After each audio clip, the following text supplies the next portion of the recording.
Halo, selamat datang di podcast Komik Indo. Episode kali ini adalah lanjutan dan punya keterkaitan dengan episode sebelumnya. Biar nggak ada konteks yang kelewat, pastiin lo udah ngedengar episode sebelumnya ya. Selamat mendengarkan.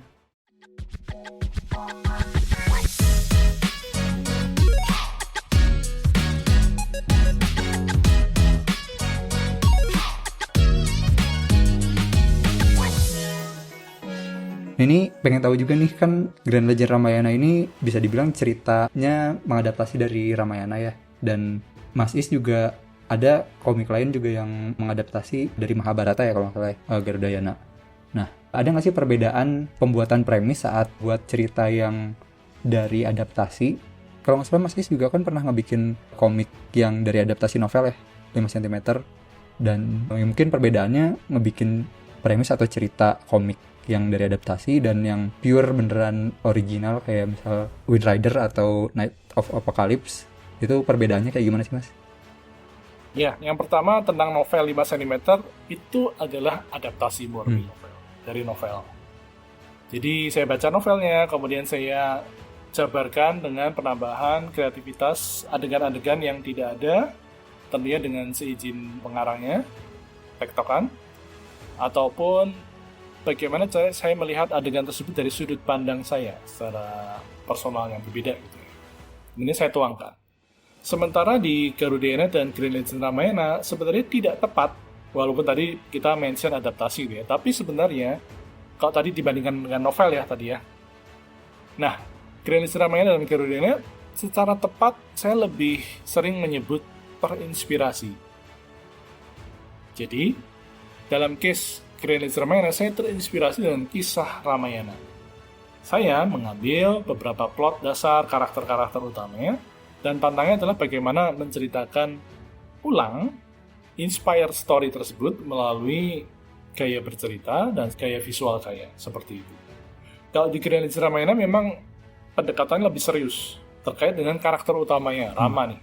Karakter Rama ini memang tidak terlalu banyak humornya, karena itulah karakter Lux saya berikan dia lebih fun, lebih ceria untuk mengimbangin karakter seriusnya Rama. Jadi karena tokoh utamanya Rama yang serius, pembawaan ceritanya juga mengalami keseriusan gitu ya, secara menyeluruh. Beda dengan Garudayana. Garudayana saya tidak mengambil adaptasi Mahabharata, tapi saya meminjam beberapa karakter dan setting waktu. Karena tokoh utama di Garudayana bahkan bukan Pandawa atau Garuda, Kinara dan Garu. Yang keduanya adalah karakter original. Jadi kurang lebih seperti itu ketika kita bicara premis dan adaptasi tadi. Lebih tepatnya terinspirasi pada kisah Mahabharata dan Ramayana. Ada ini nggak sih Mas, do and don'ts-nya? Kalau misalnya adaptasi asli kan ya mungkin udah pasti kalau penulis aslinya ada, konsul sama ininya. Cuma kalau buat yang inspired by ini kayak yang tadi, Masih sendiri biasanya nerapin ada nggak sih do and don'ts-nya gitu?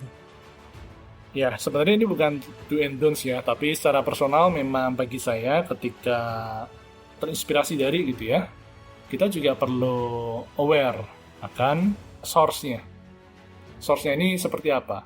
Sejauh mana karakter-karakter ini menjadi panutan dan lain-lain. Untuk itu memang membutuhkan research, observasi yang mendalam.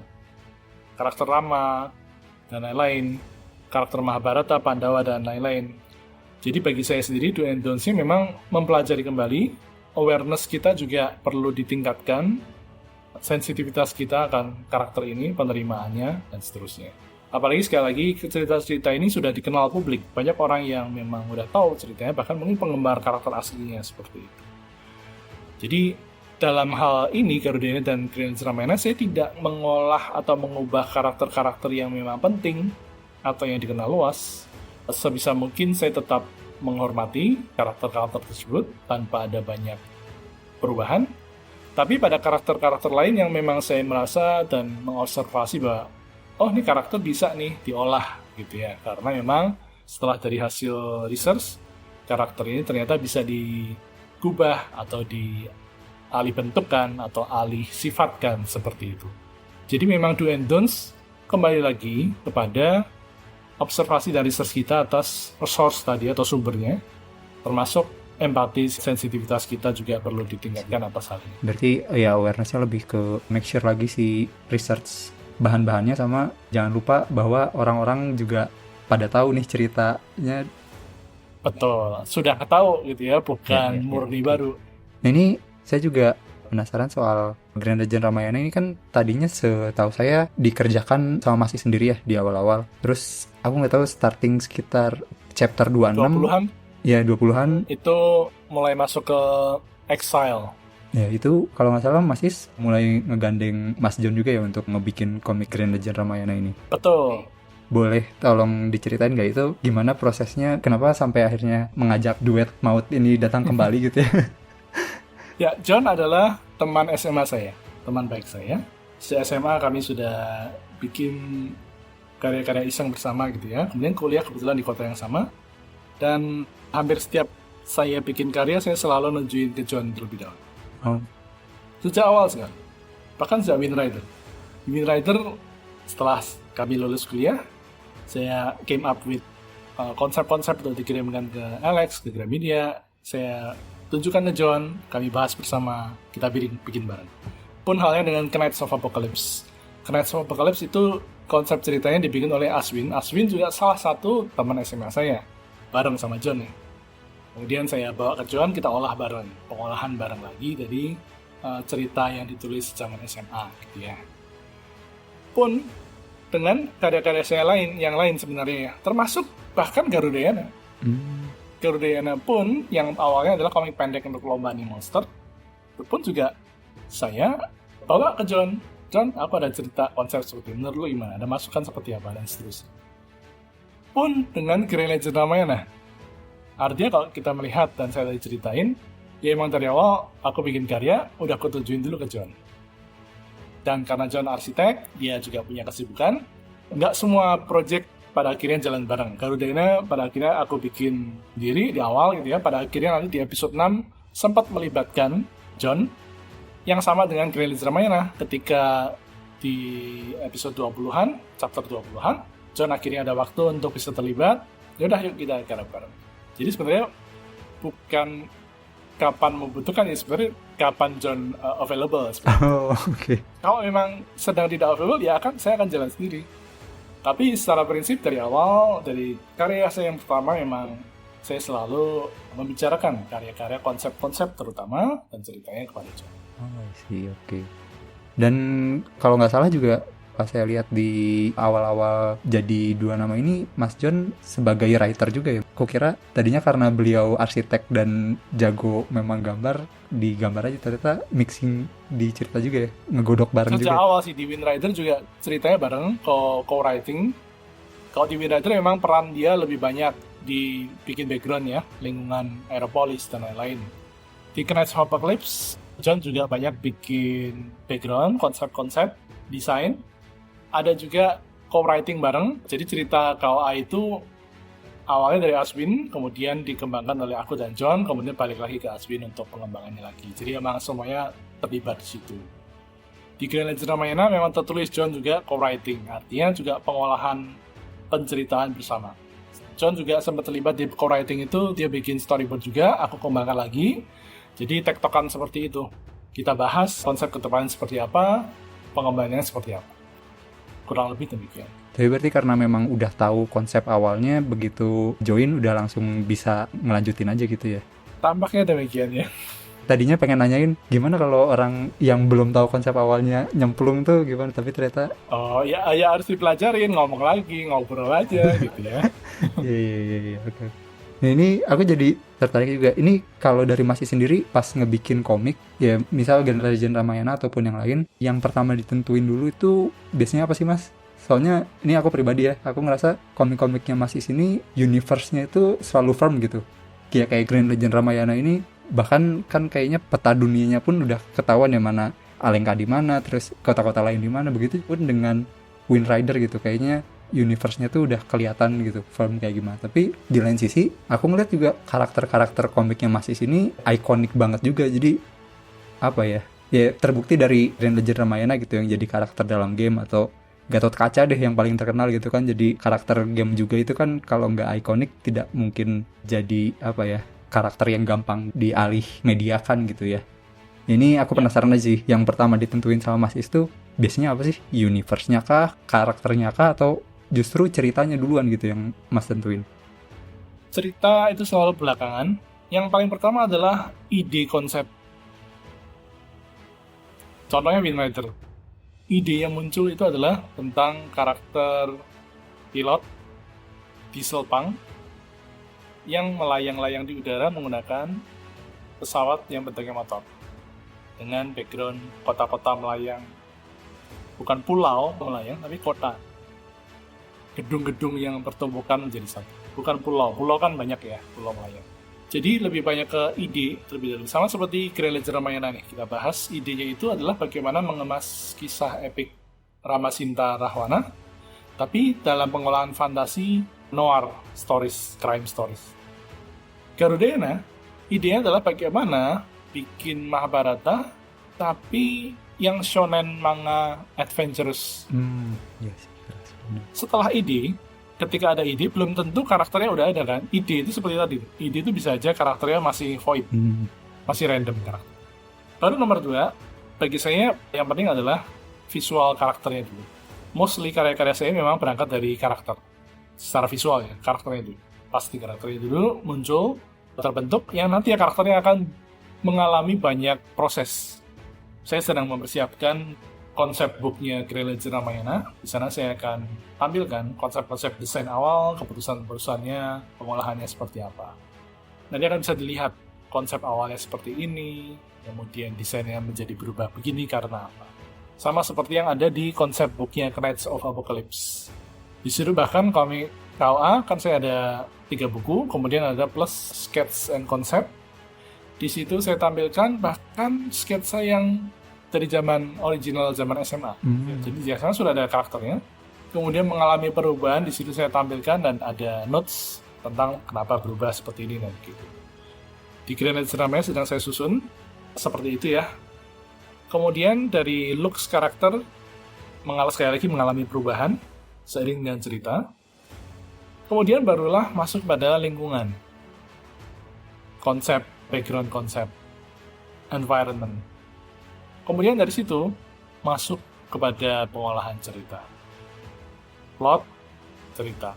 Di mana plot dan cerita ini bisa berangkat dari ide awal tadi, bagaimana mengemas ide awal tadi, ataupun bagaimana karakter driven stories ini jalan.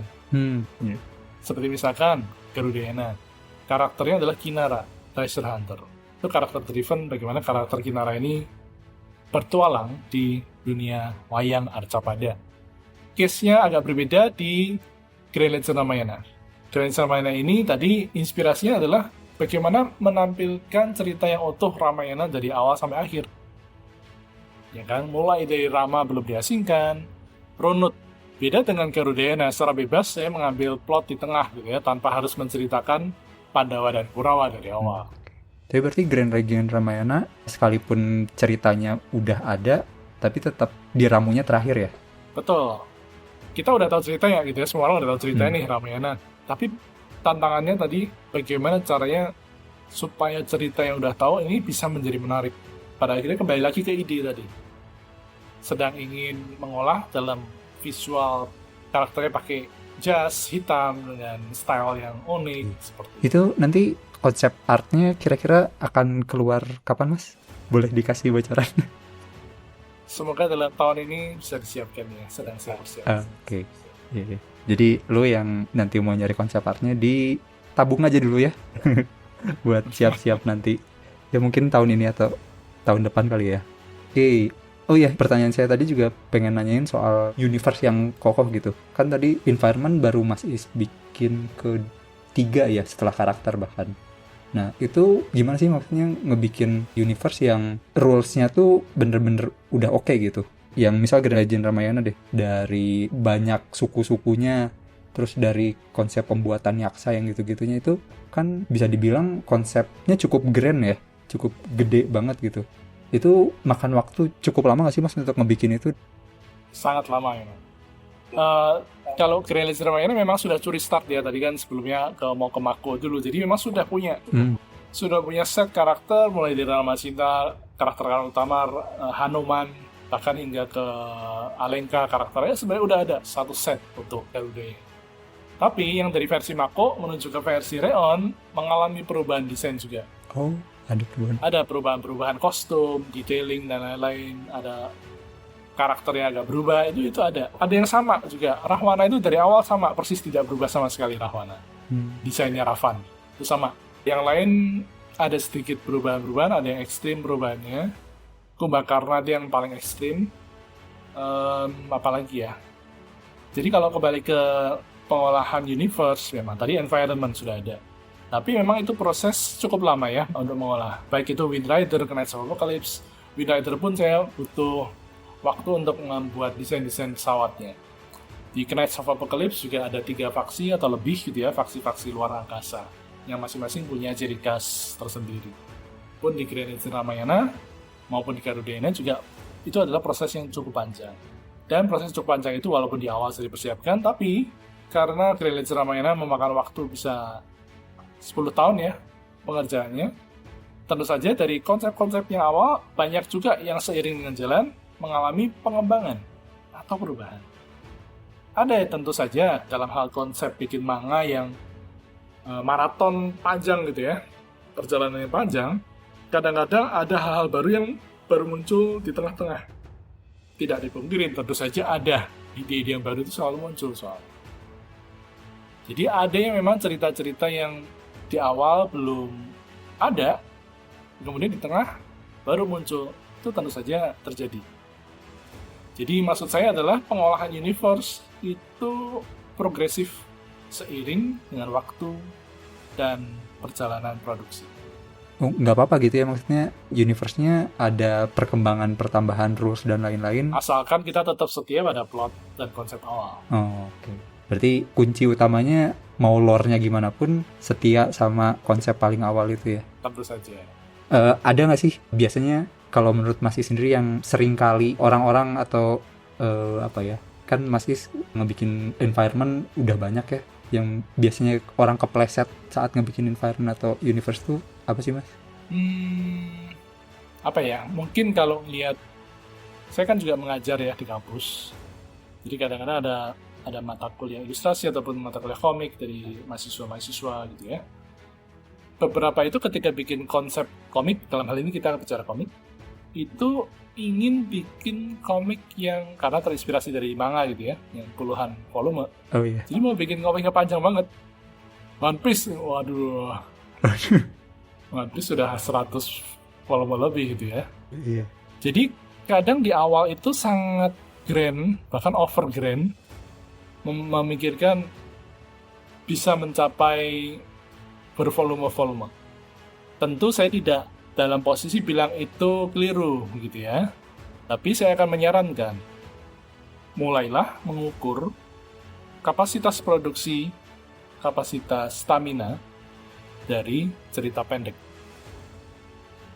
Saya selalu menyarankan itu. Jadi saya istilahnya memberikan opsi untuk direm dulu deh, diukur dulu stamina dan kapasitasnya sejauh mana. Itu yang saya jalankan. Bahkan sebelum Wind Rider ya, 1 Tankobon, saya berangkat, karya publik saya yang pertama kali rilis secara publik itu adalah komik Ragnarok Online. Itu adalah dari hasil lomba, dan ini cuma 4 halaman saja. Oh iya. Saya inget yang ini kan ya, yang guru main game online itu kan. Betul, itu 4 halaman selesai. Iya. Dan seiring dengan waktu, bahkan sebelum Wind Rider debut profesional saya juga banyak bikin komik-komik cerita pendek. 10 halaman, 16, 20, selesai. Jadi bagi saya yang boleh dibilang sudah menjalaninya selama hampir 20 tahun, tentu saja ini kita bicara tentang iklim dan suasana dengan keadaan di Indonesia. Tentu kalau berkarir di Jepang mungkin beda jalurnya, karena sistemnya berbeda. Kalau berkarir sebagai komikus di Amerika, di Eropa beda lagi, begitu. Jadi menyesuaikan dengan keadaan, dengan kondisi. Oke sih. Pentingnya mengukur kapasitas dan stamina. Iya, itu penting sih. Kadang ya keinginan besar tapi ya kadang resource-nya nggak tahu nih bisa tahan atau enggak ya. Iya benar. Oke. Ini mau lanjut nanyain tentang karakter, karena kan ya tadi aku bilang karakter-karakter Mas Is juga cukup ikonik seperti Gatot Kaca, Sinta, Ravan, Hanoman. Nah ini biasanya Mas Is pas bikin karakter nih langsung mikirin possibility untuk dialih mediakan atau enggak sih Mas untuk pas bikin karakter, atau Tidak selalu. tidak selalu? Mostly karena tujuannya adalah bikin komik adalah bikin supaya disesuaikan. Karena gini, kita bicara bikin komik ya. Komik itu visualnya macam-macam. Ada style chibi, style manga, style western. Terus saja style yang saya pilih dan gunakan adalah banyakkan style manga. Nah di situ disesuaikan style manga itu hitam putih nih. Misalkan nanti webtoon lain lagi gitu ya, karena warna. Jadi secara appealing hitam putih itu oke atau enggak itu dulu. Keseimbangannya hitam putihnya sebagai karakter. Jadi saya berada dalam lingkup atau kerangka manga hitam putih. Karakter itu disesuaikan ketika kita membuat desain karakter, disesuaikan dengan tadi kita mau nih di rilisnya utamanya di mana. Nanti masalah dialih wahana kan sebenarnya tidak sampai sejauh itu.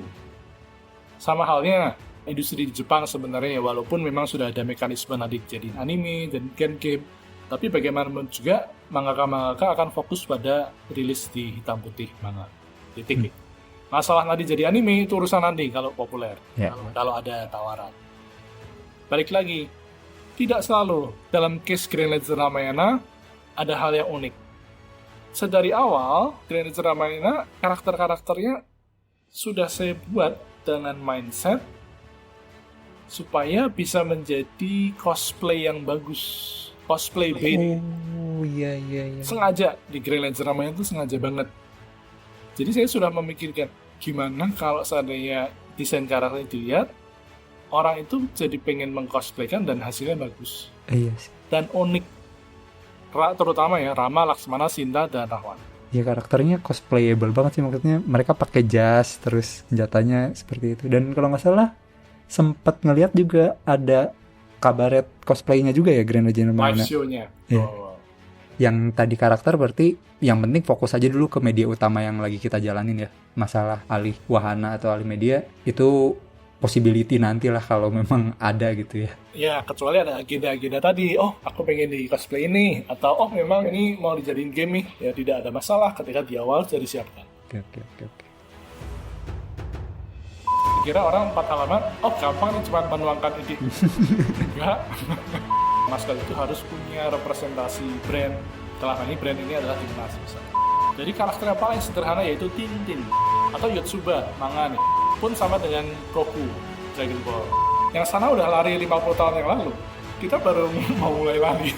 Ini seperti itu. Pembaca menjadi bagian stakeholder yang sesungguhnya dalam perputaran industri komik. Obrolan seru ini bakalan kita lanjut di episode podcast Komik Indo berikutnya. Jangan sampai kelewatan ya. Dan jangan lupa, dukung terus perkomikan Indonesia, bukan hanya karena nasionalitas, tapi juga karena kualitas. Sampai ketemu lagi di episode berikutnya. Dadah!